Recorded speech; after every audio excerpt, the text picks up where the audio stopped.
Hey guys, how are you all? I hope you are all good. तो चलो start करते हैं। आज का जो हमारा पहला वर्ड है वो है अमॉक। ठीक है, अमॉक का मतलब होता है being at a state of rage, यानी कि जिसको हिंदी में क्या बोलेंगे, आपस से बाहर हो जाना या फिर हिंसक हो जाना। ठीक है, अब याद रखने का तरीका क्या है इसको देखो, यहाँ पर जो मैंने अंडरलाइन कर रखा है मॉक। ठीक है, तो मॉक से तुम ऐसे सोचो कि मॉक का मतलब क्या होता है। मॉक का मतलब होता है कि मजाक उड़ाना। तो अगर कोई इंसान किसी का अगर ज़रूरत से ज़्यादा मजाक उड़ाता है तो क्या होगा कि वो अपने आपे से बाहर हो सकता है या फिर हिंसक हो सकता है। ठीक है, तो आपे से बाहर होना या फिर हिंसक होना, वही इस वर्ड का क्या हो जाएगा, मीनिंग हो जाएगा। ठीक है, याद रखने का तरीका मैंने आपको बताया ही क्या है कि जो मॉक से, मॉक याद रखो, मॉक में क्या आ रहा है, मॉक आ रहा है, तो मॉक का मतलब होता है कि मजाक उड़ाना। तो कोई अगर किसी का ज़रूरत से ज़्यादा मजाक उड़ाएगा तो वो क्या हो सकता है, वो आपे से बाहर हो सकता है या फिर हिंसक हो सकता है।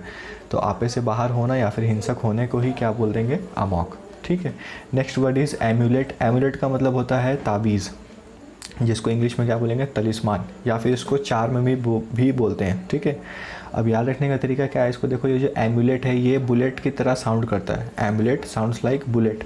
ठीक है, एम्यूलेट को बुलेट से रिलेट करो। अब तुम उसको ऐसे सोचो कि किसी ने नई बुलेट खरीदी है और उसमें क्या है कि एक ताबीज़ बांध दी है। ठीक है, तो बस ताबीज़ ही इस वर्ड का क्या हो जाएगा, मीनिंग हो जाएगा। एम्यूलेट का मतलब क्या हो जाएगा, ताबीज़ या फिर तलिस्मान। ठीक है, now next word is anachronism. Anachronism का मतलब होता है an out of date custom या फिर प्रैक्टिस, यानी कि जो आज के डेट में यूज़ नहीं होता है। ठीक है, या फिर कोई कस्टम हो या फिर कोई प्रैक्टिस हो, वो पहले होता था बट आज की डेट में नहीं होती है। याद रखने का तरीका क्या है इसको देखो, यहाँ पर ये जो एनाक्रोनिज्म में क्रोन आ रहा है, CHRON। ठीक है, तो क्रोनो एक वर्ड होता है जिसका मीनिंग होता है टाइम, और एनाक्रोनिज्म में क्रोनिज्म के आगे क्या लिखा हुआ है, प्रीफिक्स क्या है, एना, ANA, तो यानी कि ये अपोजिट ऑफ टाइम है। ठीक है, अपोजिट ऑफ टाइम का मतलब क्या है कि समथिंग विच इज़ आउटडेटेड, जो आज के डेट में यूज़ नहीं होती है, वो आउट ऑफ फैशन हो गया है। ठीक है, तो एनाक्रोनिज्म का मतलब क्या हो जाएगा, an out of date custom या फिर प्रैक्टिस।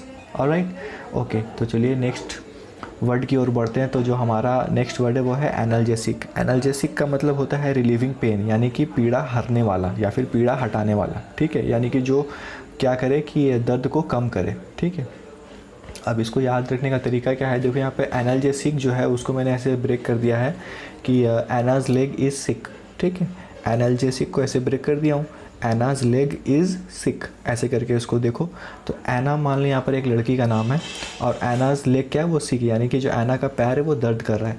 तो एना का पैर अगर दर्द कर रहा है तो तुमने क्या किया कि उसे मेडिसिन दे करके उसके दर्द को कम करने की कोशिश की या फिर उसके दर्द को हटाने की कोशिश की। ठीक है, तो हटाना, दर्द को कम करना, दर्द को हटाना ही क्या हो जाएगा, इस वर्ड का मीनिंग हो जाएगा, विच इज़ रिलीविंग पेन।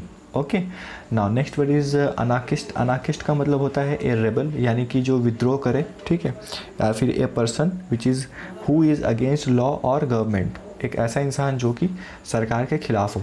अब उसको याद रखने का तरीका क्या है देखो, यहाँ पर मैंने इसको ऐसे ब्रेक किया हुआ हूँ कि अनाकिस्ट को एन आर्टिस्ट में ब्रेक कर दिया हूँ। ठीक है, अब तुम उसको ऐसा सोचो कि इंडिया में बहुत सारे ऐसे आर्टिस्ट हैं जो ऐसा सोच सकते हैं कि वो गवर्नमेंट के ख़िलाफ़ हैं, जो सरकार के ख़िलाफ़ हैं, ऐसे बहुत सारे आर्टिस्ट हैं। ऐसे इसको रिलेट कर सकते हैं कि अनाकिस्ट साउंड्स लाइक एन आर्टिस्ट, और आर्टिस्ट जो है वो बहुत सारे ऐसे हैं जो कि गवर्नमेंट की तुलना करते हैं, आलोचना करते हैं। ठीक है, उनको क्रिटिसाइज़ करते हैं। तो ऐसे सोच सकते हैं कि एक जो आर्टिस्ट है वो क्या करता है कि गवर्नमेंट की आलोचना करता है, उसको क्रिटिसाइज़ करता है या फिर गवर्नमेंट के ख़िलाफ़ हो।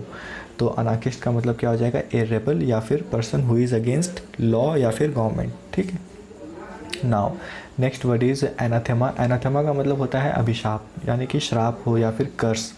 ठीक है, अब इसको याद रखने का तरीका क्या है देखो, यहाँ पर अब इसको मैंने क्या किया है कि इसको दो पार्ट में ब्रेक कर दिया हूँ, या एना और हेमा।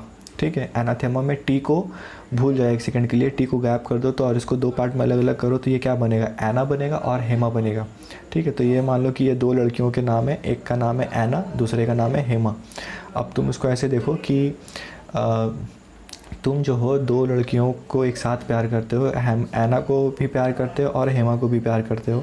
तो क्या हुआ कि एक दिन ऐसा आया कि जब एना को पता चल गया कि तुम हेमा से प्यार करते हो और हेमा को पता चल गया कि तुम एना से प्यार करते हो। ठीक है, तो अब क्या होगा कि अब दोनों को पता चल गया ठीक है, कि तुम एक ही साथ दो दो लड़कियों को प्यार करते हो तो क्या होगा कि अब दोनों लड़कियां जो हैं वो तुम पे भारी हो जाएंगी, तुमको चिल्लाएंगी, तुमको भला बुरा कहेंगी। ठीक है, अब वो भला बुरा में हो सकता है कि तुमको कोस भी दें या फिर तुमको अभिशाप दे दें।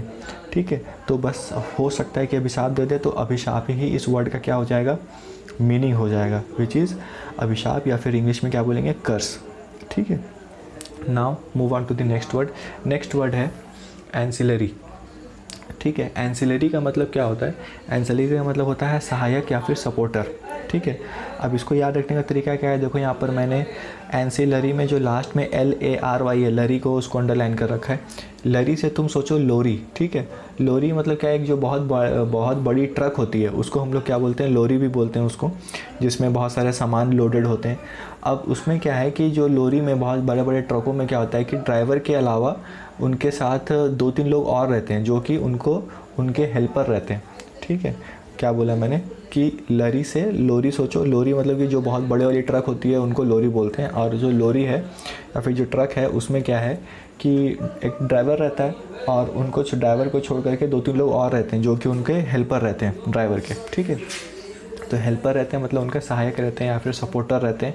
तो वहीं से इस वर्ड को याद रखा जा सकता है कि एंसिलरी का मतलब क्या हो जाएगा, सपोर्टर या फिर हेल्पर।